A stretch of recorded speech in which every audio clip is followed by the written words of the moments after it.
त्या संदर्भामध्ये त्यांना बोलवण्याचं काम करू.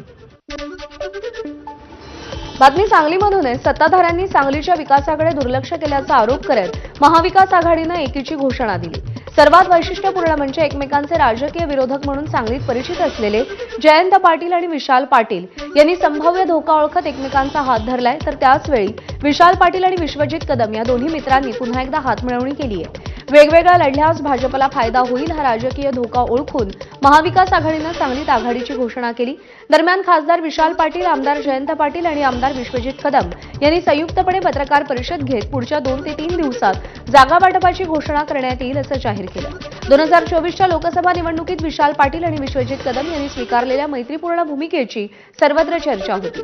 आपल्यातील टोकाचे वाद बाजूला ठेवत अपक्ष रिंगणात उभे राहिलेल्या विशाल पाटलांना विश्वजित कदमांनी सर्वतोपरी मदत केली आणि विशाल पाटलांनी खासदारकीवर आपलं नाव कोरलं.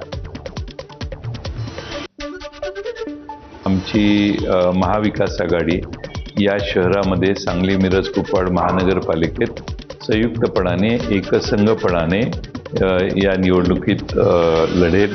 जागा वाटपासाठी यापूर्वी थोडीशी चर्चा आमच्या प्रतिनिधींची झालेली आहे, पण त्याला मूर्त स्वरूप आलेलं नाही, कारण सर्वच जण नगरपालिकेत व्यस्त होते. आता जागा वाटपांची चर्चा पुढच्या 2-3 दिवसात आमची पूर्ण होईल अशी आम्हाला खात्री आहे. विशाल पाटील अपक्ष आहेत, पण त्यांचा DNA काँग्रेस आहे.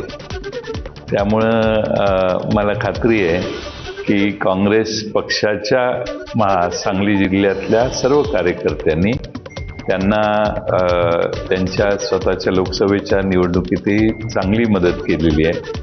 त्यामुळं माझी खात्री आहे की ते या निवडणुकीत काँग्रेस पक्षाचं बरोबर राहतील. काँग्रेस पक्षाच्या इथल्या प्रचाराची धुरा देखील ते वाहतील असा मला विश्वास आहे.